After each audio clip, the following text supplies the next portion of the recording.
नमस्कार, मी विलास बडे. या बुलेटिनमध्ये आपल्या सगळ्यांचं स्वागत. अन्नदातामध्ये आज आपण विदर्भात पॉलीहाऊसमध्ये गुलाब शेती करणाऱ्या एका गटाची यशोगाथा जाणून घेणार आहोत. सांगली जिल्ह्यातल्या ऊस उत्पादकांची नेमकी व्यथा काय तीही आपल्याला बघायची आहे. तर तिकडे मनमाड पाठोपाठ येवल्याच्या शेतकऱ्यांनी सुरू केलेल्या उपोषणाचं वृत्त देखील आपल्याला जाणून घ्यायचं आहे. आंब्याच्या GI मानांकनाचं सविस्तर वृत्त बघायचं आपल्याला. पण बुलेटिनची सुरुवात करूयात अन्नदाता ठळकनं. यंदा खरीप कांद्याच्या उच्चांकी आवकीनंतर रब्बी कांद्याचं उत्पादन मोठ्या प्रमाणात वाढलंय. परिणामी उन्हाळ्यात कांद्याचं उत्पादन आणि आवक मोठ्या प्रमाणात वाढली आहे. पर्यायानं जानेवारीनंतर देशात कांद्याच्या दरात 80% घट झाल्याची माहिती समोर येते. राज्यातलाच नाही तर देशभरातला कांदा उत्पादक आता आर्थिक संकटात सापडलाय. त्यामुळे आता नाफेडनं सरकारसाठी कांदा खरेदी करून शेतकऱ्यांना दिलासा द्यावा अशी मागणी वेगाने पुढे येते. राज्य सरकार साखरेच्या निर्यातीला प्रति टन 500 रुपयांचं अनुदान देण्याचा विचार करत असून तसा प्रस्तावच सहकारी खात्यानं मंत्रिमंडळाच्या समोर ठेवलाय. त्याची माहिती सहकार मंत्री सुभाष देशमुख यांनी दिली आहे. यंदा राज्यात विक्रमी साखर उत्पादन झालं असून साखर परदेशात निर्यात झाल्याशिवाय हा प्रश्न सुटणार नाही असं देखील त्यांनी स्पष्ट केलंय. साखरेचे दर सध्या 1000 रुपयांनी घसरलेत. अशा वेळी कारखान्यांना दिलासा मिळेल अशी अपेक्षा आहे.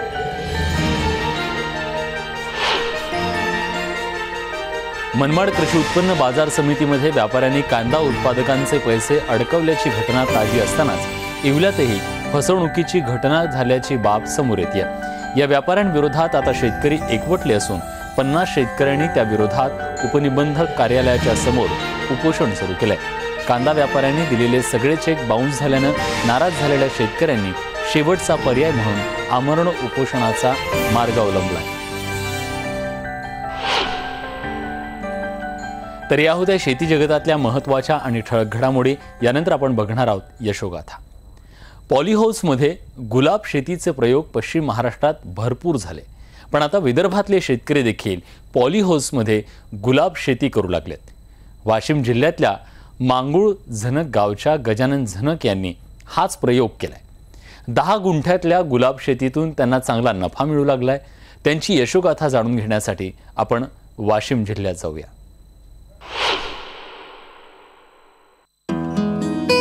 गुलाबाची ही सुंदर फुलं आधुनिक तंत्राच्या पॉलीहाऊसमध्ये उत्पादित होत आहेत. तेही विदर्भातल्या वाशिम जिल्ह्यातल्या मांगुळ झनक नावाच्या शिवारात.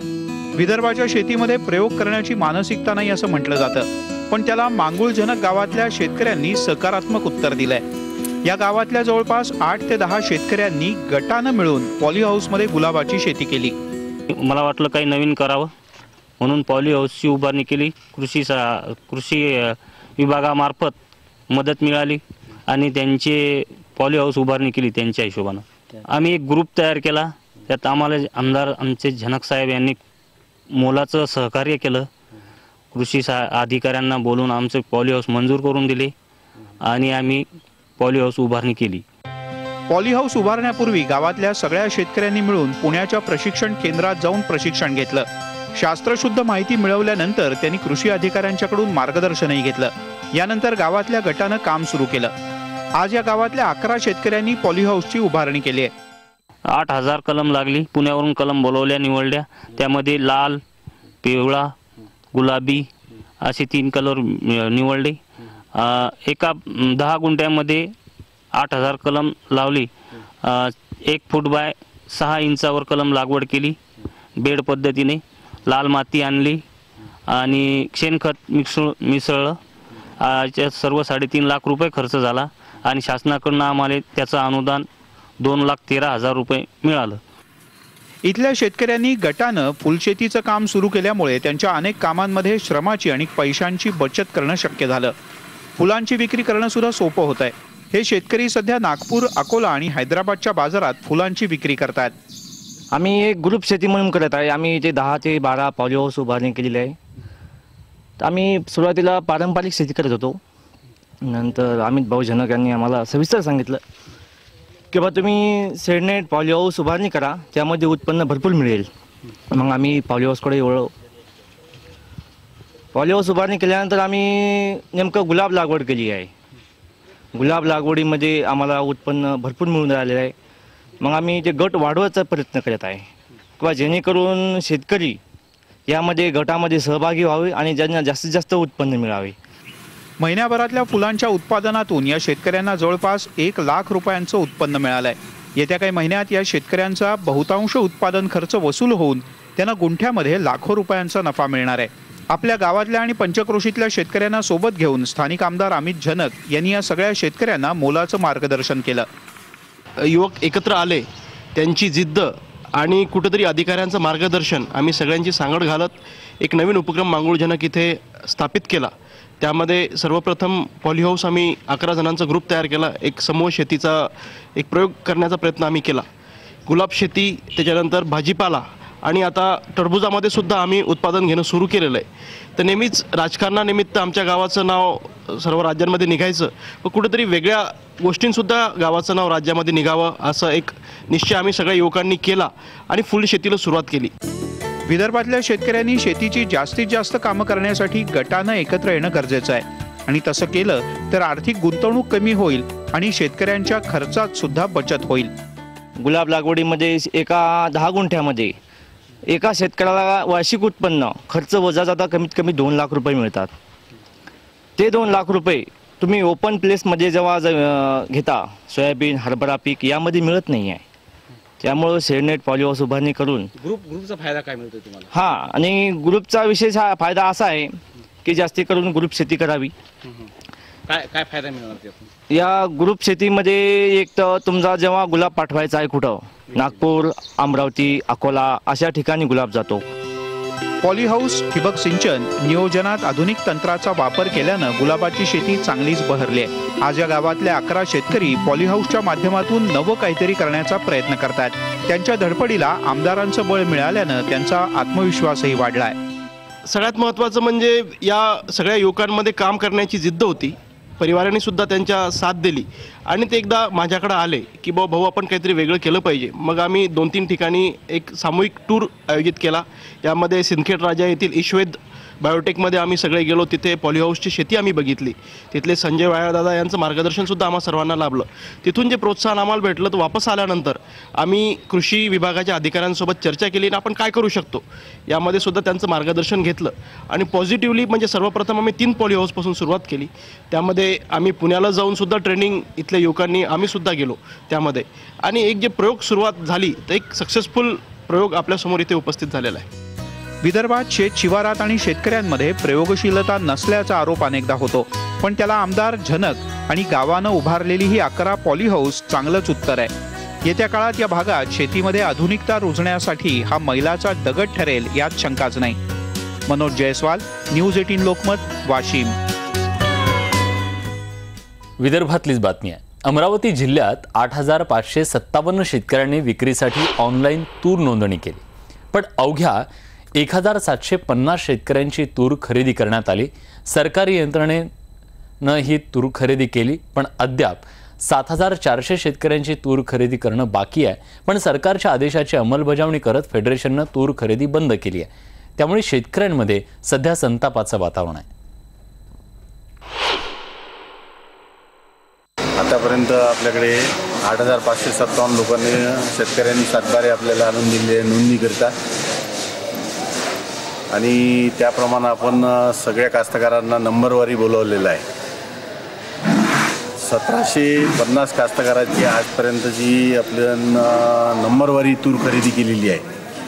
त्यापैकी 3100 म्हणजे जवळपास तसं जर कास्तकार जर पाहतो पडलं तर 3157 लोकांची आपण 3143 लोकांची तर 3143 लोकांची आपण खरेदी केलेली आहे तूर खरेदी आणि त्यामध्ये 57,543 क्विंटल खरेदी झालेली आहे. अकोला जिल्ह्यात नोंदणी झालेल्या 40,000 शेतकऱ्यांची तूर सरकारी यंत्रणांनी खरेदी अभावी पडून ठेवली. ऑनलाईन नोंदणीनंतरही 18 एप्रिलपूर्वी प्रक्रिया पूर्ण न झाल्यानं जिल्ह्यातल्या 40,000 शेतकऱ्यांना आपली तूर सरकारी यंत्रणेला विकता आलेली नाही. त्यामुळे शेतकरी पुरता हवालदिल झालाय. अकोला जिल्ह्यात आत्तापर्यंत फक्त 1,40,000 क्विंटल तुरीची खरेदी पूर्ण झाली आहे. अद्याप 80% तुरीची खरेदी बाकी असल्यानं शेतकऱ्यांना उरलेली तूर अगदी कवडीमोल दरानं खुल्या बाजारात विकण्याशिवाय पर्याय नाहीये. शासनाच्या आदेशाप्रमाणे 18 एप्रिल ही तूर नोंदणी करायची शेवटची तारीख होती आणि शासनाने जे नाफेडने सुधारित आदेश दिलेले आहेत त्याप्रमाणे 18 तारखेला तुरीची नोंदणी सुद्धा बंद झाली आणि खरेदीही बंद झालेली आहे आणि त्याच्यावर शासन निर्णय घेऊन राहिलेला आहे आणि माननीय पणन मंत्री यांनी भारत सरकारला विनंती केलेली आहे, केंद्र सरकारला विनंती केलेली आहे की त्यांनी त्याचा निर्णय त्वरित घ्यावा आणि या वंचित राहिलेल्या नोंदणी झालेल्या शेतकऱ्यांसाठी त्यांनी नवीन सुधारित आदेश द्यावेत. तेव्हा हा सुधारित आदेश शेतकऱ्यांना दिलासा देण्यासाठी कधी येतोय हे बघणं महत्त्वाचं आहे. एक छोटासा ब्रेक घेतोय, ब्रेकनंतर लगेच परत येतोय. कुठेही जाऊ नका, पहा फक्त अन्नदाता.